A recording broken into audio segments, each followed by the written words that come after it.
Okay, so I'm about to use my embroidery machine for the first time in my office, and getting used to a new setup is kind of weird. It's kind of confusing because, like, it feels switched. Because, like, everything's like, rah. So I'm going to try to see how this goes. But today we're working on embroidery, which means I'm doing, like, frogs. Mainly the fidget frogs, and I have some dice. I got a turtle one and a moth. I usually stock a couple of the moths and like the dice and stuff. Usually I work on embroidery for a couple days, so that's what we're doing today. So let's get it started. Time to unshell turd. Yes, open up. Turn that bad boy on. Come on. My Shayla. My Shayla's right here. I love my brother. Isn't she gorgeous? Wait, what's already on here? No, I don't want to do moth first. I want to do froggies. Embroidery machines are really cool because, like, you put your files of your patterns onto a USB and you plug it in, and then once it connects, it usually takes a minute, but once I go here, and then I have my froggies. This froggy, and we're gonna set these all up, and then I kind of just edit it and put all my frogs together. Sometimes it's a little weird, you gotta finesse the USB, but it should continue, and I just do it again. Get another one. Because when I do bulk, I kind of just do it, and then I add a border for like the base stitch, and for this one we're doing a 5.7. Then we're gonna size it like this, shrink that, and there we go. So now we're going to start. So first I'm doing a purple pansexual, and I gotta find another purple one I'm doing. Let me check. And the other purple one I want to do is ADHD. So we get the fabrics. So first I'm gonna get my stabilizer and stretch it. Usually I just cut out a ton of these at first, but I don't have them right now. Now that I got the stabilizer in here. Oh, sorry, this thing is literally bonking me. Okay, that's fine. I'm gonna snap this in, and we're gonna change the red color to purple. Get that purple. Oh, God. Yeah, this stuff's good. Alright, slide it in. Thread it. Oh, this thing, I love this thing. It has like an automatic threader. It works most of the time. Oh, love that. Okay. Now shake out some of this little thread. You have to be so careful to not sew your fingers. It's not fun when it goes through your finger. Definitely don't know that from experience. But yeah, it usually gets quite loud. So yeah, we're just gonna let this go. I'm doing a base stitch for the body. I line it up so the top is properly in there. As much as like cool this, you always have to kind of keep an eye on it, because I feel like the one time I always look away is when the worst happens. Oh, I walk away and then the machine is actually eating itself. So now that that's done, I'm gonna take it out and I'm going to cut the excess fabric with my little scissors. Go on the lines. Gotta be careful not to snip the threads, because that would not be fun. And of course, I'll have a link to the pattern in the description. And if you want these, of course, I restock these on the 20th of each month. I usually stock around 20 a month. Usually, sometimes more, sometimes less, depending on how it's going. But I love these things.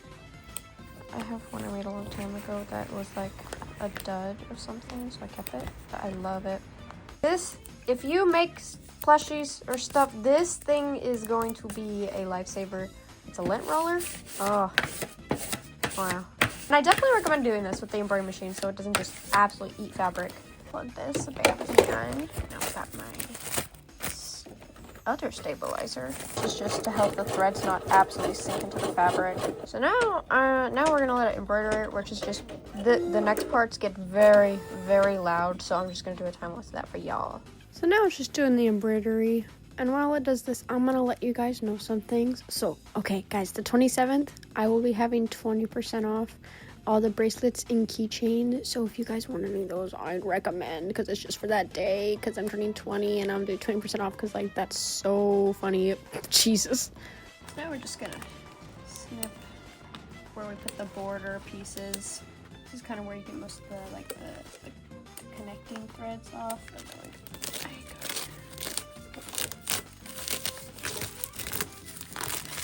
I gotta grab some of those threads that puckered up. So now we're gonna get our top piece, fold it over, and then we're gonna stitch around. Wow, look at that bad boy go. Round and around and around. It's done stitching. I'm gonna take it out and I cut these threads back here. Pull this stuff out. Gotta be careful sometimes not to dash the thread. So we can push around the edges. And we're gonna cut pieces very carefully.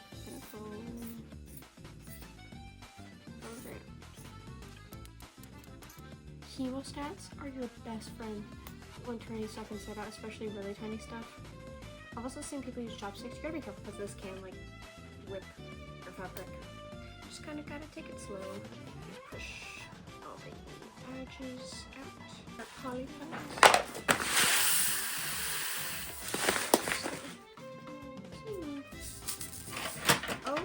Oh, what's happening? I did not mean to do that. Maybe a little less. A little stiff. There we go. That's a good squish. Oh no, I overshot that quite a bit. It's okay, we're good. We're still good. Thimbles also very much recommended when sewing. Recommended to have different thread scissors and fabric scissors. Now I do a ladder stitch. Love me a ladder stitch. You pull and then I go over it twice just for extra security so the beads don't absolutely fly everywhere, because that would absolutely be a no-go and not fun in the slightest. Now we're gonna tie it. When I'm done, I go through the bottom. Ow! And careful not to poke yourself, it's not fun. Now poke it, kind of a few it out. Okay, now pull it and then snip. Now it's in there. And that's the pansexual one done. This is a thing I learned on like TikTok. Just sometimes a fast way to stitch your thread, you throw it through so it's in the middle. You grab it right here and then you go flip, flip, flip, and then you kind of pull it down and then there's a knot at the end.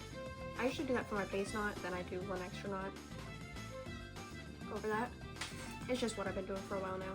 I recently had someone said I look like my work, and that is the best compliment I've ever heard. That was so nice. I'm like, oh.